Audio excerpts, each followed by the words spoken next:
आदि पराशक्ति के भिन्न भिन्न रूप है। उनमें से एक रूप है त्रिपुरा भैरवी। देवी त्रिपुरा भैरवी महाशक्ति माँ विद्या दोनों ही है। देवता अघोर है तो देवी घोर है। हम मनुष्यों की मृत्यु काल लाता है, परंतु परमात्मा की मृत्यु लाने वाली काल भैरवी है।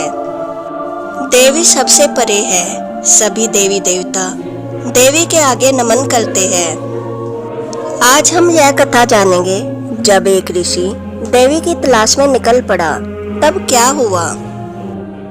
पौराणिक समय में जब नदियां मंत्र बोलती थी और तारे तपस्या के साक्षी थे, उस समय दीर्घा तपस नाम के एक ऋषि रहते थे।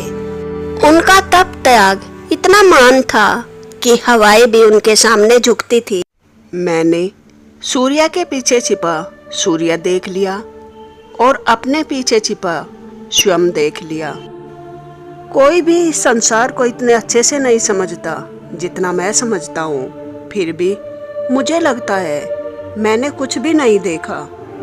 जानता हूँ यह संसार माया है और इस माया के पीछे का सत्य भी मैंने देख लिया, परंतु यह भ्रम जो ब्रह्मा ने फैलाया है, इसके पीछे का तूर्य मैंने नहीं देखा।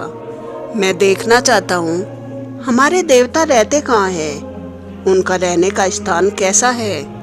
मैं देखना चाहता हूँ वे देवता जो माया से मुक्त होने को कहते हैं, उनका स्थान कितना माया से मुक्त है। शिव, शक्ति, विष्णु, ब्रह्मा और आदि देवता हर किसी के स्थान पर अब मैं प्रस्थान करूंगा। सबसे पहले ब्रह्मदेव का लोक, सत्य लोक और ऋषि दीर्घा तपस ब्रह्मलोक में प्रकट होते हैं। वह वहाँ के वातावरण को देखते हैं। चमकता धमकता यह लोक, वहाँ किसी चीज की कमी नहीं थी और पृथ्वी पर तो ऐसा कोई भी स्थान नहीं था। यह देखकर ऋषि दीर्घा तपस निराश हो जाते हैं। प्रणाम ब्रह्मदेव, प्रणाम देवी सरस्वती। हे दिव्य जल पर स्थित कमल पर विराजमान देव, आपका लोक तो यह अति सुंदर है, परंतु माया से मुक्त तो यह मुझे दिखाई नहीं देता। हे ऋषिवर, आपकी चिंता सही है। देव, यह लोक माया से मुक्त नहीं है। महामाया देवी ने ही तो यह लोक बनाया है। हे देवी, हे देव, अब आप मुझे बताइए आदि देव देवता कहाँ रहते हैं। अब मैं वहाँ प्रस्थान करना चाहता हूँ। हे ऋषिवर, श्री हरि से मिलने के लिए आप वैकुंठ पर प्रस्थान कीजिए और महादेव से मिलने के लिए कैलाश पर्वत पर, परंतु शक्ति के बारे में मैं आपको नहीं बता सकता। ऐसा क्यों देव? यह देवी शक्ति रहती कहाँ है? जानता हूँ मैं विधाता हूँ, परंतु आज तक किसी भी पुस्तक में मुझे देवी शक्ति का स्थान पता नहीं चला। आप इसके बारे में श्री हरि से पूछिए। श्री हरि अपने योग निद्रा में उसी स्थान के स्वप्न देखते हैं जहाँ देवी का तांडव होता है। ऋषि दीर्घा तपस वैकुंठ में प्रस्थान करते हैं। श्वेत द्वीप पर स्थित वह लोक महलों से भरा हुआ था। बड़े से बड़े महल और सुंदर सुंदर आकृतियाँ। वहाँ पर रहने वाले भक्तों को हर प्रकार की सुविधा थी। प्रणाम श्री हरि, प्रणाम देवी लक्ष्मी। आपका यह लोक अति सुंदर है, परंतु जितना यह सुंदर है उतनी ही यहाँ माया है। हे ऋषिवर, आपके वचन सत्य है। जहाँ देवी लक्ष्मी रहती है वहाँ पर माया तो होगी ही। अगर आप माया से मुक्त स्थान ढूंढ रहे हैं तो आप कैलाश पर्वत पर प्रस्थान कीजिए। महादेव माया से बहुत परे है। हे देव, परंतु देवी शक्ति कहाँ पर रहती है? हे ऋषिवर, देवी शक्ति मेरे स्वप्न में तो आती है, परंतु सृष्टि पर आज तक मैंने उन्हें कहीं नहीं देखा। आप महादेव से पूछिए, वे तो देवी के क्रोध और निर्मलता दोनों को अच्छे से जानते हैं। ऋषि दीर्घा तपस कैलाश पर प्रकट होते हैं। वहाँ पर ना कोई महल था, ना ही कोई सुख सुविधा। वहाँ पर पहुंचकर दीर्घा तपस को लगा कि यह बिल्कुल माया से मुक्त है, परंतु उनका ध्यान माता पार्वती और भगवान शिव के परिवार पर जाता है। गणेश, कार्तिकेय और अशोक सुंदरी उनकी प्यारी प्यारी संतानें। उनके बीच का प्रेम अति सुंदर था, परंतु दीर्घा तपस ऋषि सोचते हैं माया केवल हीरे, सोना, चांदी, मोती ही नहीं, यह संबंध भी तो माया ही है। हमारे ग्रंथ हमें संतान मोह से दूर रहने को कहते हैं। यह लोग भी माया मुक्त नहीं। प्रणाम महादेव, प्रणाम देवी पार्वती। महादेव, अगर मेरे वचन असत्य है तो मुझे माफ कीजिएगा, परंतु ये संबंध, ये भी तो माया का ही रूप है। हे ऋषिवर, आपके वचन सत्य है, परंतु एक पिता के लिए उसकी संतान से ज़्यादा और कुछ नहीं होता। मैंने और गौरी ने जो ये परिवार बनाया है, भले ही यह माया हो, परंतु मैं इससे दूर रहना कभी नहीं चाहूँगा।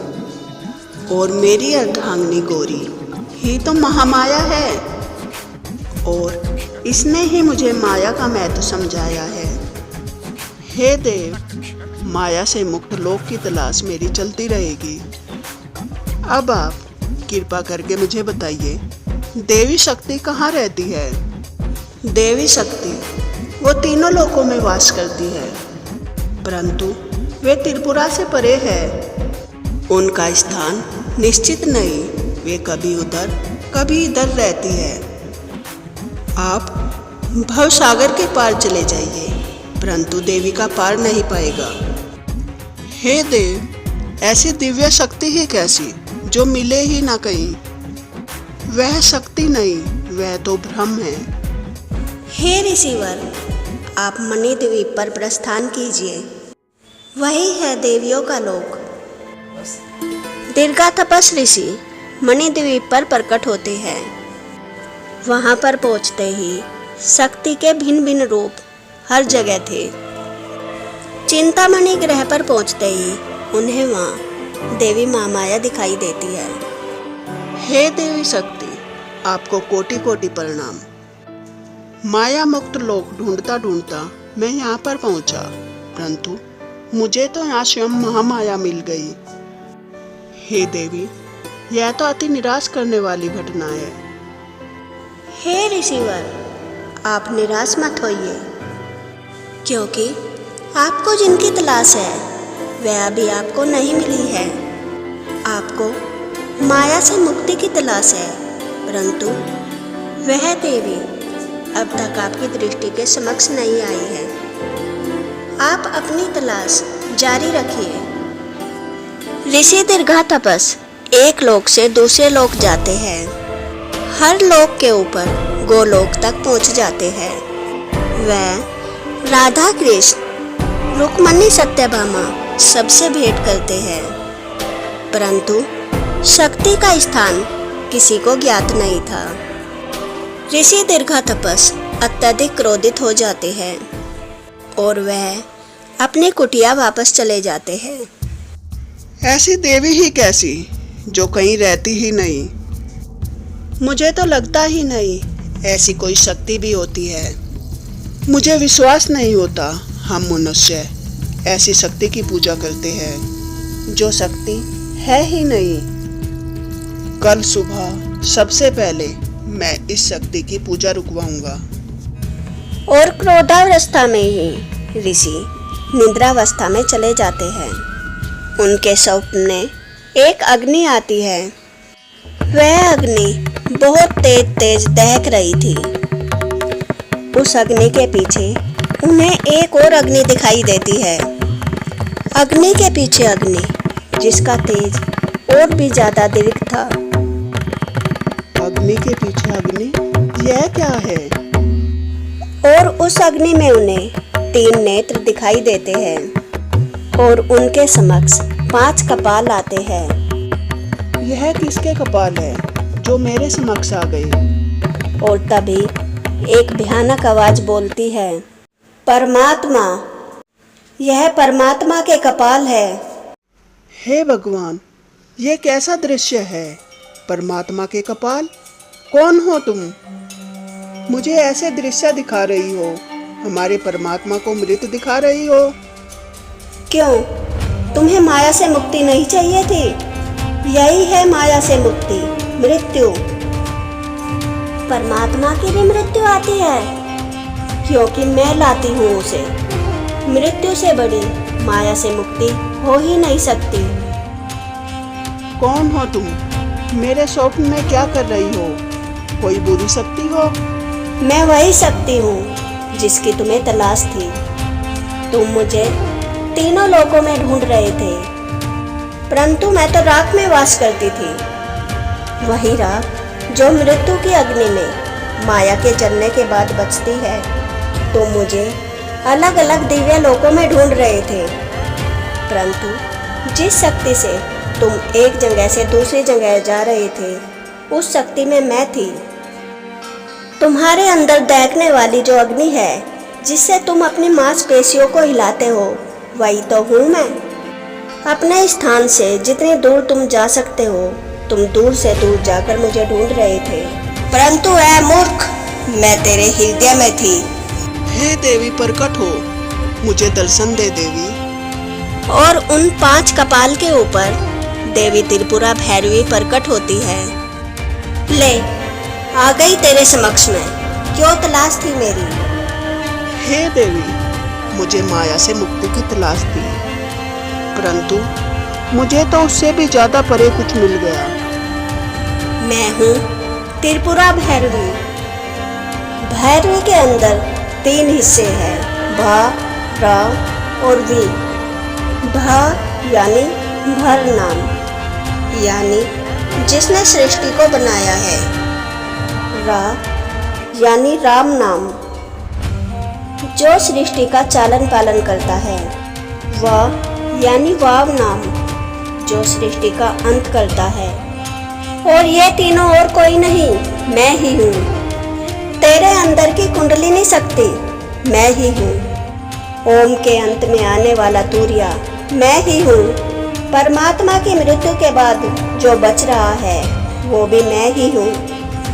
परा, पश्चंती, मध्यमा और वैखारी, चारों वाक के अंदर मैं ही वास करती हूँ।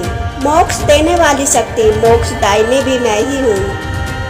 ओम के पीछे का जो सत्य है, वो भी मैं ही हूँ। तुझे लगता था ना तूने बहुत कुछ जान लिया। सूर्य के पीछे का सूर्य देख लिया, अपने पीछे के स्वयं को देख लिया, और इस माया के पीछे के सत्य को देख लिया। वह असत्य था, परंतु हे ऋषि, अब तुमने सत्य में सब कुछ देख लिया। तुमने परमात्मा के पीछे की भैरवी को देख लिया। अब मेरी तलाश में मत इधर से उधर घूमना तुम, बस अपने अंदर झांक कर देखना। तेरे हृदय में वास करती हूँ मैं। और देवी भैरवी अंतर ध्यान हो जाती है। अगर आपको यह वीडियो अच्छी लगी हो और ऐसी ही नई नई कहानियाँ जानना चाहते हो, तो वीडियो को लाइक करें और मेरे चैनल को सब्सक्राइब करें और वीडियो को ज़्यादा से ज़्यादा शेयर करें, ताकि और वीडियो बनाने के लिए हमारा उत्साह बढ़े। जय माता त्रिपुरा भैरवी।